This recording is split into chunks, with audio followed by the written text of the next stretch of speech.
તો રાજ્ય સહિત દેશભરમાં આજે મહાશિવરાત્રીના પર્વની ભક્તિભાવથી ઉજવણી થઈ રહી છે।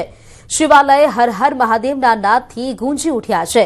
વહેલી સવારથી જ ભક્તો મહાદેવના મંદિરે જઈને દર્શન અને પૂજા અર્ચના કરી રહ્યા છે।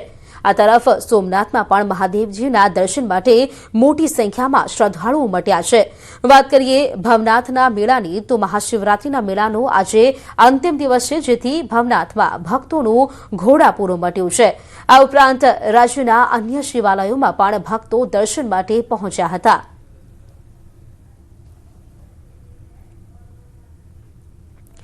તો ભવનાથમાં પણ ભક્તોનું ઘોડાપૂર ઉમટ્યું છે। છેલ્લા 5 દિવસથી ભવનાથમાં શિવરાત્રીનો મેળો ચાલી રહ્યો છે અને તે મેળાનો આજે અંતિમ દિવસ। ત્યાં પણ મોટી સંખ્યામાં લોકો પહોંચી રહ્યા છે।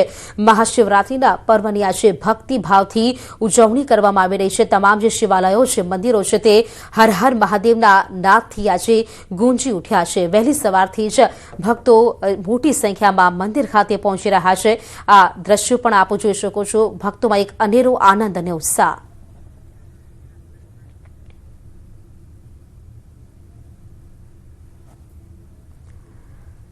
તો રાજ્યના અન્ય જે વિસ્તારો છે ત્યાં પણ મહાદેવ મંદિરોમાં હર્ષોલ્લાસ સાથે શિવરાત્રીની ઉજવણી થઈ રહી છે। અમદાવાદના ઘાટલોડિયાના પંચદેવ મહાદેવ મંદિરમાં વિશેષ પૂજા આરતી કરવામાં આવી। અહીં મોટી સંખ્યામાં ભક્તો ઉમટ્યા હતા।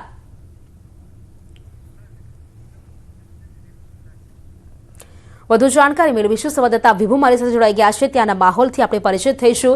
વિભુ, આજે મહાશિવરાત્રીનો પાવન પર્વ, આપ અમદાવાદના પંચદેવ મહાદેવ મંદિર ખાતે ઉપસ્થિત છો। કેવો માહોલ આપ ત્યાં જોઈ રહ્યા છો?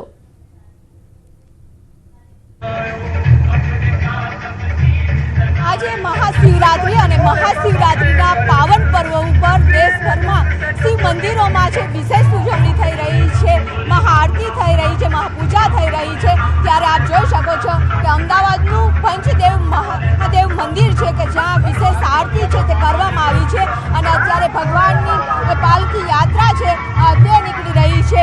લોકો છે અત્યારે ઝૂમી ઉઠ્યા છે, ભગવાન શિવની આરાધના કરી રહ્યા છે અને ખૂબ જ મોટી સંખ્યામાં આપ જોઈ શકો છો કે ભક્તોમાં પણ ઉત્સાહ છે, કારણ કે આજે મહાદેવ ભગવાનના આશીર્વાદ લેવા ખૂબ જ મોટી સંખ્યામાં મંદિરો ઉમટી રહ્યા છે। ત્યારે આપણી સાથે પણ અહીંના લોકો છે, વાત કરીશું કે આજ મંદિરમાં વિશેષ પૂજા અર્ચના સાથે કયા પ્રકારની ઉજવણી કરવામાં આવી રહી છે? અમે આ ઘાટલોડિયા રણના પાર્કમાં દર વર્ષે આ પર્વની ઉજવણી કરીએ છીએ। આ ઘાટલોડિયાનું માણકેશ્વર મંદિર છે, અહીં અમે દર વર્ષે શ્રદ્ધાપૂર્વક શિવયાત્રાની પાલખી કાઢીએ છીએ અને દર વર્ષે અમે આનું આયોજન કરીએ છીએ અને દરેક ભાવિકો આમાં પ્રેમથી શ્રદ્ધાથી ભાગ લે છે અને ભાવિક ભક્તો આમાં ખૂબ ઇન્ટરેસ્ટથી ભાગ લે છે અને ઘણા બધા ભેગા થઈને અમે આ પાલખી યાત્રાનું આયોજન કરીએ છીએ। અત્યારે આ પાલખી યાત્રા છે તે નીકળી રહી છે। ભગવાન શિવજીના દર્શન પણ જે દર્શકો છે તેને કરાવવા માંગીશું। સાથે નાના બાળકો છે તે પણ વેશભૂષા અલગ અલગ વેશભૂષામાં સુસજ્જ થયા છે અને આ ભગવાન શિવજીની પાલખી યાત્રા છે તેમાં સાથે જોડાઈ રહ્યા છે। આ પાલખી યાત્રા છે મંદિરને ચારે દિશામાં ફરશે અને ખૂબ જ મોટી સંખ્યામાં છે તે ભક્તો જોડાઈ રહ્યા છે અને અલગ અલગ વિસ્તારમાંથી આ પાલખી યાત્રા નીકળી અને ફરી મંદિરે પહોંચશે અને મંદિરમાં પણ મહાઆરતી કરવામાં આવી છે। આખો દિવસ વિશેષ અલગ અલગ પૂજા અર્ચના કરવામાં આવી છે, કાર્યક્રમો કરવામાં આવ્યા છે અને રાજ્યભરના તમામ જે શિવ મંદિરો છે ત્યાં આ જ પ્રકારે મંદિરમાં આરતી પૂજા અર્ચના છે તે થઈ રહી છે, મહાઅભિષેક થઈ રહ્યો છે અને આનો લાવો છે તે ભક્તો લઈ રહ્યા છે। મંદિરેમાં પણ વિશેષ પૂજા કરી અને ભક્તો છે તે ભગવાન શિવજીના આશીર્વાદ મેળવી રહ્યા છે। બિલકુલ વિભુ, આભાર આપનું જોડાવા માટે। તો વાત કરીએ, આપ જે પ્રકારે જોઈ શકો છો મોટી સંખ્યામાં લોકો છે તે પણ મંદિરે પહોંચ્યા છે। એક પાલખી યાત્રા પણ યોજાઈ છે। તો આજે મહાશિવરાત્રીના પર્વને લઈને ભવનાથમાં ભાવિકોનું ઘોડાપૂર ઉમટ્યું છે। ભવનાથ મંદિરના પરિસરમાં માનવ મેદની ઉમટી પડી છે। સમગ્ર ગિરનાર વિસ્તાર શિવમય બન્યો હોય તેવા દ્રશ્યો સામે આવ્યા। હજુ પણ ભવનાથ તરફ લોકોનો પ્રવાહ યથાવત જોવા મળી રહ્યો છે। અત્યાર સુધીમાં લગભગ 9 લાખથી વધુ શ્રદ્ધાળુઓએ ભવનાથનો મેળો માણ્યો છે। વધુ જાણકારી મેળવીશું। સંવાદદાતા દીપિકા ખુમાણ ભવનાથથી મારી સાથે જોડાઈ ગયા છે। દીપિકા, વાત કરીએ, અત્યારે આપ ત્યાં જ ઉપસ્થિત છો, જે પ્રકારે દ્રશ્યો જોવા મળી રહ્યા છે, એક આનંદ અને ઉલ્લાસ તો જોવા જ મળી રહ્યો છે। આપ ત્યાં છો, કેવો માહોલ આપ જોઈ રહ્યા છો?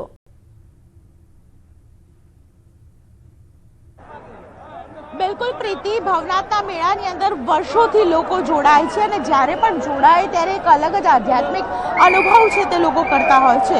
વાત કરીએ ભવનાથના મેળાની, તો ભવનાથના મેળાની અંદર સૌથી વધારે આકર્ષણનું જો કેન્દ્ર હોય તો તે રવાડી છે. સૌ પ્રથમ તો ભવનાથ મહાદેવના દર્શન આપણે કરાવી દઉં. ન્યૂઝ 18 ગુજરાતીના માધ્યમથી જે લોકો ઘરે બેઠા ખાસ કરીને ભવનાથના દર્શન કરી શકે તે પ્રકારે ખાસ વિશેષ ન્યૂઝ 18 ગુજરાતી દ્વારા મહાશિવરાત્રિના આ મહા અવસર ઉપર સીધું જ પ્રસારણ બતાવવામાં આવી રહ્યું છે અને દિવસભર આજે મહાશિવરાત્રિના મેળામાં ભવનાથના મેળામાં જે પ્રકારે માહોલ છે તે જોવા મળશે. મોટી સંખ્યામાં લોકો જ્યારે ઉપસ્થિત છે, લોકો સાથે પણ વાતચીત કરીશું.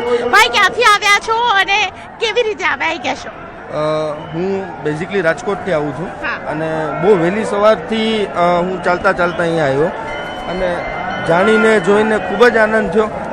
પ્રશાસનની જે વ્યવસ્થા છે, જે રીતે શ્રદ્ધાળુઓ શાંતિથી દર્શન કરે છે અને કોઈ જાતની અહીંયા તકલીફ છે નહીં.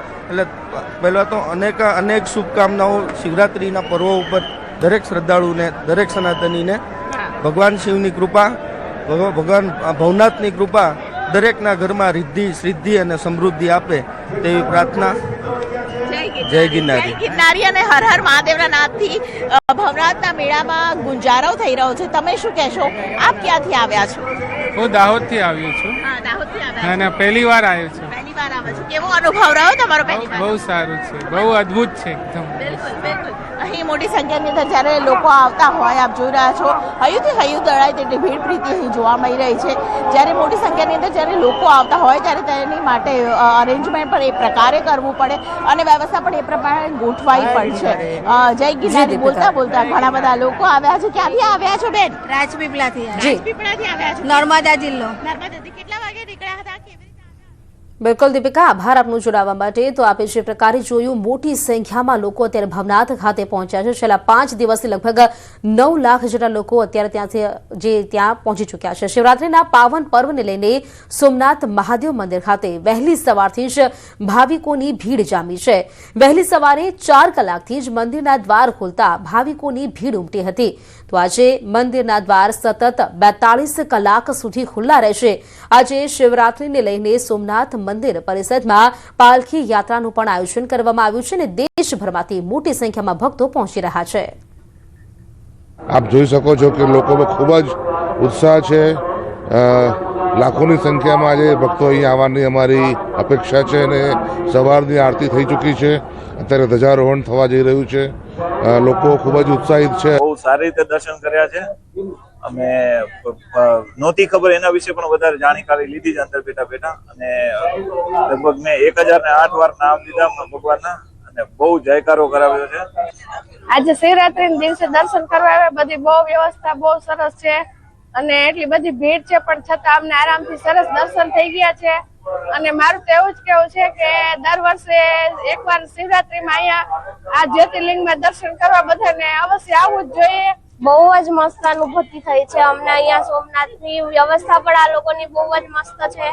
આજનું બધી જાતની વ્યવસ્થા, ટ્રાફિક બી એટલો બધો છે પણ કોઈ અડચણ નથી થઈ અમને લોકોને. આજે મહાશિવરાત્રીનો પાવન પર્વ છે ત્યારે પ્રથમ જ્યોતિર્લિંગ સોમનાથ મહાદેવ મંદિર ખાતે મોટી સંખ્યામાં ભાવિકો છે તે ઉમટી પડ્યા છે. ખાસ કરીને આજે મહાશિવરાત્રીના પાવન પર્વને લઈ વહેલી સવારે 4 વાગ્યાની આસપાસ સોમનાથ ખુલ્લા છે. તો દિવસભર અલગ અલગ કાર્યક્રમો છે તે પણ યોજવામાં આવશે. વહેલી સવારે 6 વાગે પ્રાતઃ મહાપૂજાનો પ્રારંભ થયો હતો તો 7 વાગે પ્રાત આરતીનો પ્રારંભ થયો હતો. જોકે 9 વાગ્યાની આસપાસ પાલખી યાત્રા છે તે પણ સોમનાથ મંદિર પરિસરની અંદર કાઢવામાં આવશે. ત્યારે એક પ્રકારે કહી શકાય કે જે પ્રમાણે સોમનાથ સ્વાભિમાન પર્વની ઉજવણી કરવામાં આવી હતી ને તે ઉજવણી પહેલાના દિવસોમાં એટલે કે ખાસ કરીને સમગ્ર શ્રાવણ માસ દરમિયાન 30 લાખ જેટલા લોકો છે તે સોમનાથ ખાતે આવતા હતા. પરંતુ હાલ જોવા જઈએ તો સોમનાથ સ્વાભિમાન પર્વ બાદ કહી શકાય કે સોમનાથની અંદર મોટી સંખ્યામાં ભાવિકો છે તે